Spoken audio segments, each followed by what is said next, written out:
एकादश स्थान में चंद्रमा।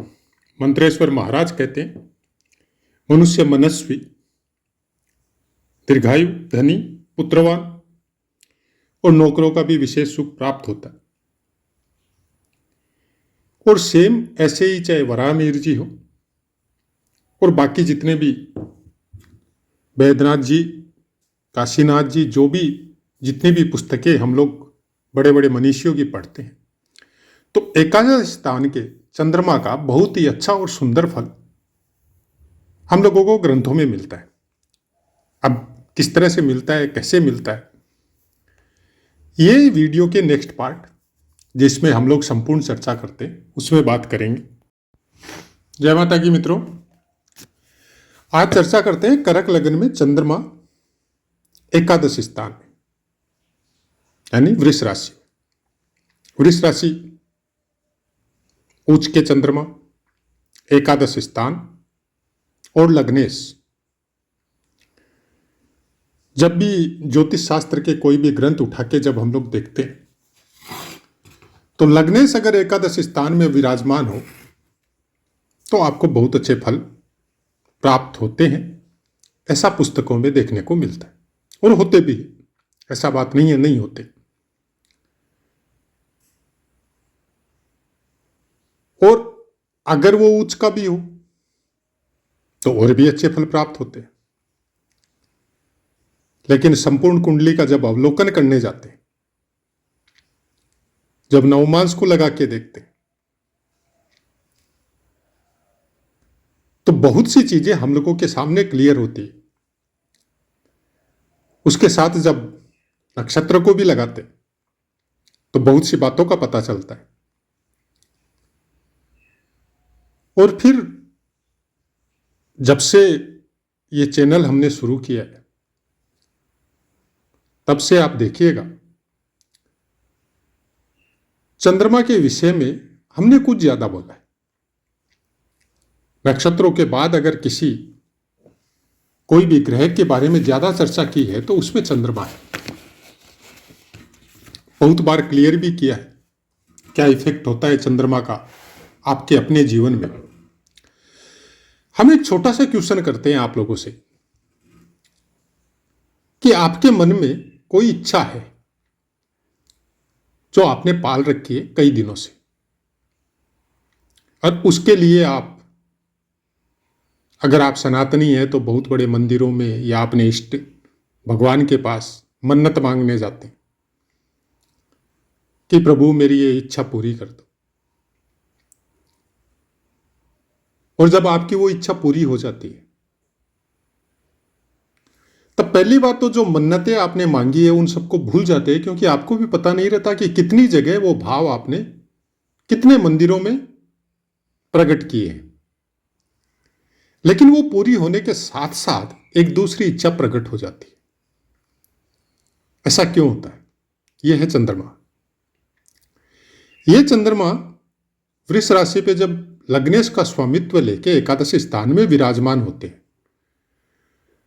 तो काल पुरुष की कुंडली अनुसार आपका हृदय, आपका मन आपके लाभ भाव में चला गया। मतलब आप जो इच्छा करेंगे, जो विश करेंगे, वो आपकी पूरी होगी। विश क्या करता है चंद्रमा? भोग चाहिए, जो मन में आया, चाहे वो शरीर का सुख हो, चाहे भौतिक सुख हो। भौतिक सुखों में गाड़ी हो सकती है, बंगला हो सकता है, अच्छी स्त्री हो सकती है, पत्नी हो सकती, कुटुंब परिवार हो सकता है, पैसा हो सकता है। यहां पे चंद्रमा तुरंत पूरी करता है।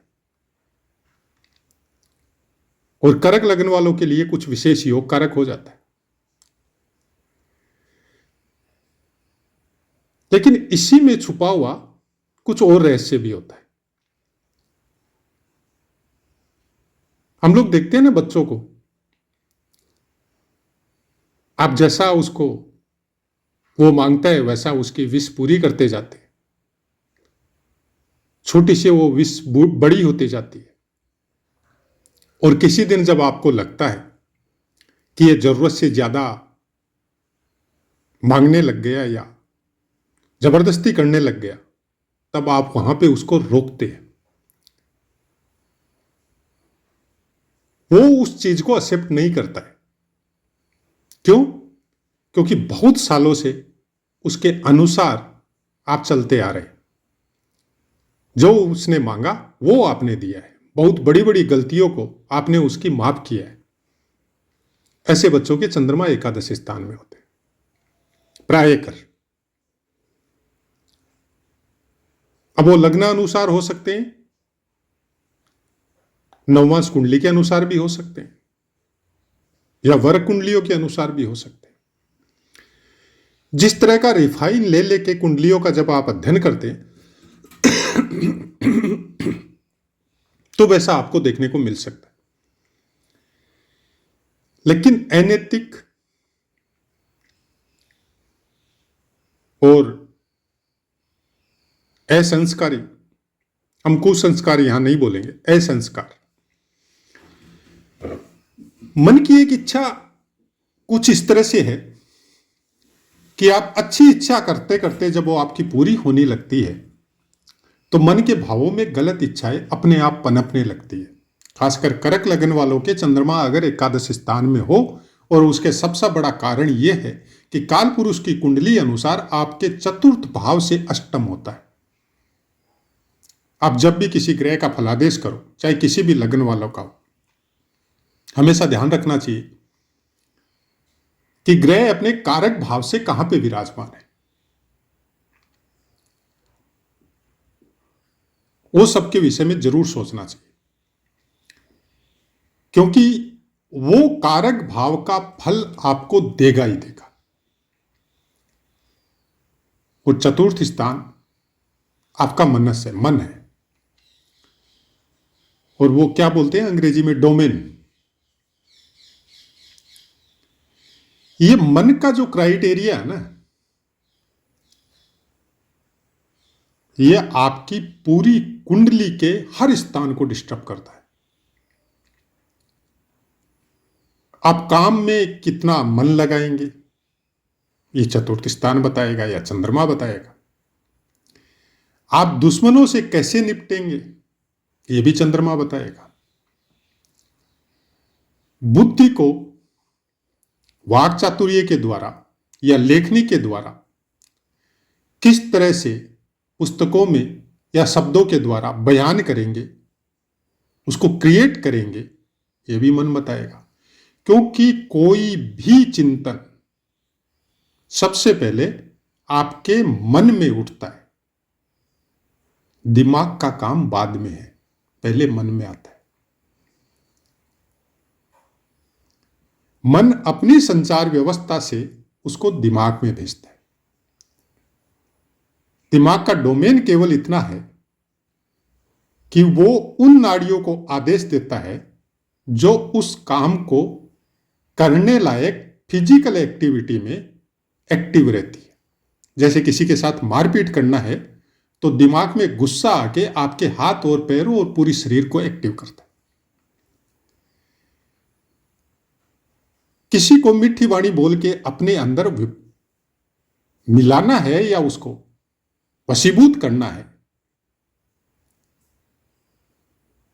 तब फिर दिमाग आपकी वाणी में वो मिठास पैदा करता है कि सामने वाला आपसे कनेक्ट हो। काम कौन कर रहा है? काम मन कर रहा है, चंद्रमा कर रहा है। पुराने जमाने के जब ज्योतिषियों की जब चर्चा करते हैं तो वो चंद्र कुंडली देखते थे, बहुत बार क्लियर किया है हमने। आज का वर्तमान समय सुपर कंप्यूटर या कंप्यूटर टेक्नोलॉजी, डिजिटल मीडिया या डिजिटलाइजेशन, आप चुटकी बजाते किसी भी ऐप के द्वारा अपनी कुंडली डाउनलोड कर सकते हैं और उसमें मैथ्स के जितने भी डिपार्टमेंट हैं वो इजीली देख सकते हैं। फल कथन कहना बहुत आसान हो गया। किसी भी कुंडली को रिफाइन करना भी बहुत आसान हो गया। लेकिन जो पहले मैथ्स के द्वारा जो फल कथन बड़े बड़े विद्वान करते थे, उस समय उन जातकों का जिनका फल कथन कहा जाता था, उनके संस्कारों के बारे में प्रायः सब विद्वान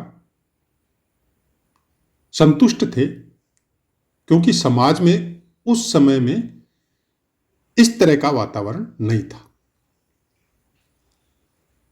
और जो विद्वान मैथ्स में पारंगत नहीं थे, वो आपको गांव देहात अपने अगल बगल में मिलते थे, जो केवल चंद्र कुंडली के अनुसार आपको फल कथन बोलते थे। और वही कर्मकांडी विद्वान थे जो आपके हर कर्म में, चाहे शादी विवाह का हो, चाहे कोई और पूजा पाठ हो, उसमें वो आपके सम्मिलित होते थे या आपके संपूर्ण करवाते थे। वही चंद्र कुंडली का फलादेश करते थे। और आश्चर्य की बात देखिए, उन लोगों का चंद्र कुंडली का फलादेश एकदम सटीक जाता था। आज लग्न कुंडली और चंद्र कुंडली, सूर्य कुंडली सब कुछ अवेलेबल है, इवन रिफाइन की हुई वरक कुंडलियां अवेलेबल है, फिर भी फलादेश सटीक नहीं जा रहा है। क्यों नहीं जा रहा है? क्योंकि उस समय विद्वान के पास आपको चल के जाना पड़ता था, और आप अकेले नहीं जाते थे, आपके साथ कोई रहता था। आपके माता पिता हो सकते हैं, आपका भाई बंधु हो सकता है, आपकी वाइफ हो सकती है। वो पहले तो आपको निरीक्षण करता था, फिर आपसे कुछ बातें करता था। वो अपने दिमाग में एक पिक्चर आपकी बनाता था कि आपके अंदर किस तरह के संस्कार है, किस तरह के आप कर्म कर रहे हैं। इसलिए उनकी भविष्यवाणी या उनका बताया हुआ जो चीज है वो सटीक जाता था। वर्तमान क्या है? हम यहां पे वीडियो बना रहे, आप कहीं 2-3 हजार किलोमीटर दूर बैठ के उसको सुन रहे, और वहीं पे अपनी डेट ऑफ प्लेस और वो टाइम वगैरह सब आपने फीड कर दी, और भविष्य पल बताइए। और बता भी रहे हैं हम लोग। अच्छा, कुछ चैनल तो ऐसे हैं कि उनकी फीस भी इतनी कम है कि आप हाथों हाथ पे कर देते। और सबसे बड़ी बात है कि उस समय में उनकी बहुत सी बातें आपके साथ मैच भी हो जाती। ये क्या है? ये चंद्रमा है। मन के भावों को कुछ इस तरह से शब्दों के द्वारा तारतम्य बनाया गया है कि 100% आदमी, जब उनको ये बोला जाता है कि आप करना तो बहुत कुछ चाहते हैं, लेकिन बार बार कोई अड़चन आती है। अब आप अगर अडानी अंबानी, जो अभी नाम फेमस है सोशल मीडिया में, वो किसी भी रूप में हो सकते हैं। हम उस लाइन में नहीं जाते, क्योंकि हम उस लाइन के इंसान नहीं हैं। हमने केवल इंगित लिया है। जब उनसे भी ये बोला जाए कि आप करना तो बहुत कुछ चाहते हैं, लेकिन कोई न कोई अड़ंगा लगता है, तो वो भी इस बात को स्वीकार करेंगे। मतलब उस प्लेस या स्केल पे बहुत कुछ अचीव करके बैठा हुआ आदमी भी संतुष्ट नहीं है। अच्छा, एक हिमालय में साधना करने वाला साधु जो अपने मन को वश में करने के लिए साधना करता है, आप हमेशा ध्यान रखिए, जितने भी साधु महात्मा है, आपको एक ही बात बोलेंगे, अपने मन को वश में रखो। और उसी मन को वश में रखने के लिए वो एकांत में वास करेंगे, वो ध्यान साधना करेंगे, वो मंत्र जाप करेंगे कि कैसे भी करके मेरा मन मेरे वश में हो जाए। ये मेरा हुक्म माने, मैं इसका हुक्म नहीं मानूं। आप सोचिए कितना बड़ा डोमेन या क्राइटेरिया है चंद्रमा का।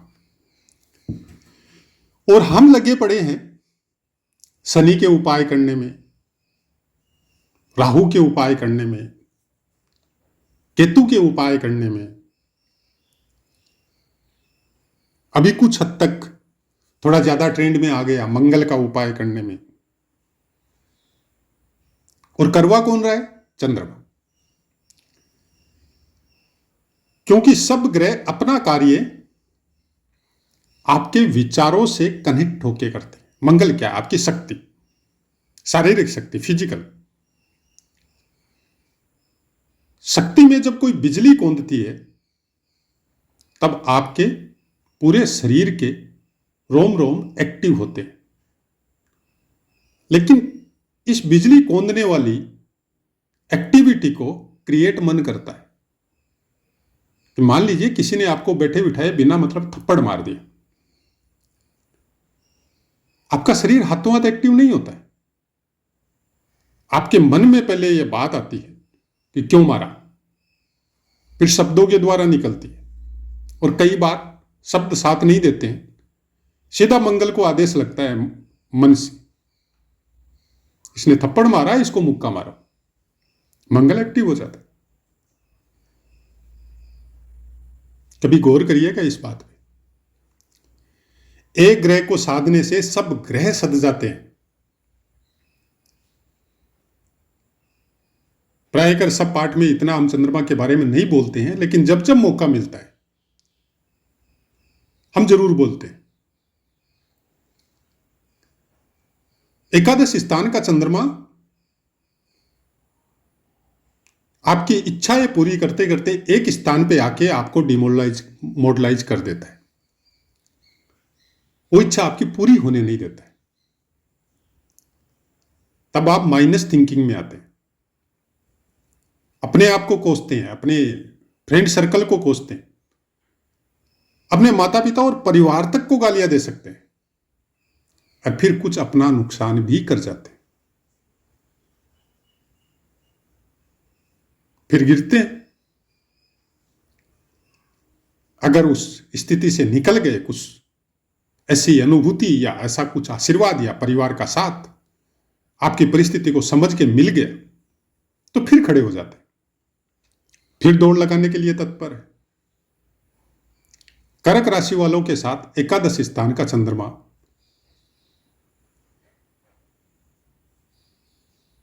आपको बहुत कुछ देता है और बहुत कुछ छीन लेता है। मतलब आपको इस भौतिक शरीर के सुख के लिए आपको हर चीज देता है। आप सोचिए कि हर चीज प्राप्त हो रही है,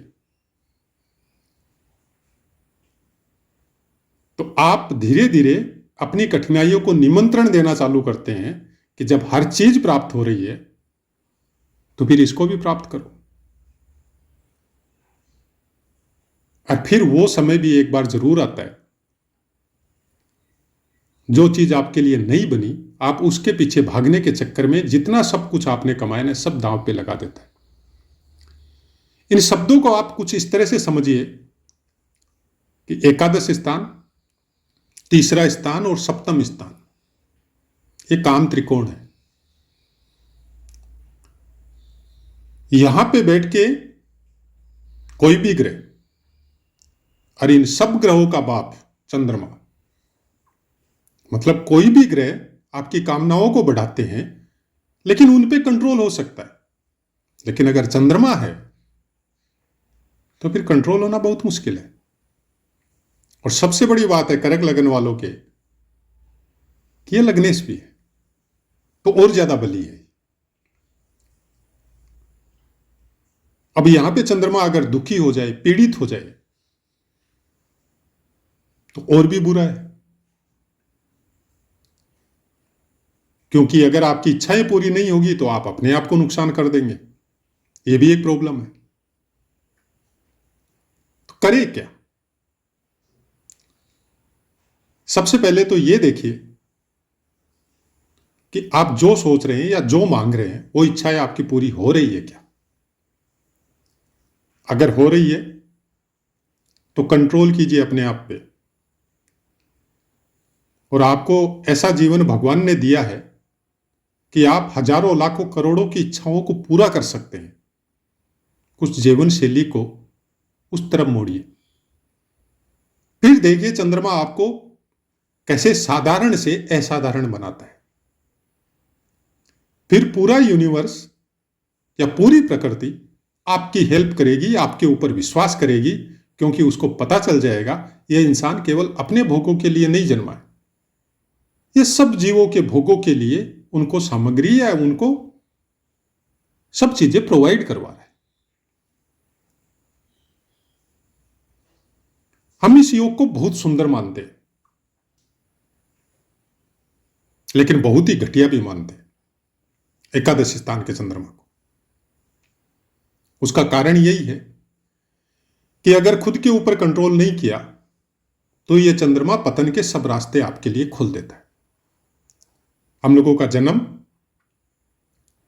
हम लोगों के वैदिक शास्त्रों और धर्मों के हिसाब से यही बोला जाता है कि बहुत से जन्मों का, अच्छे कर्म और सदकर्मों का कुछ प्रारब्ध लेके हम लोगों का जन्म पृथ्वी पे होता है।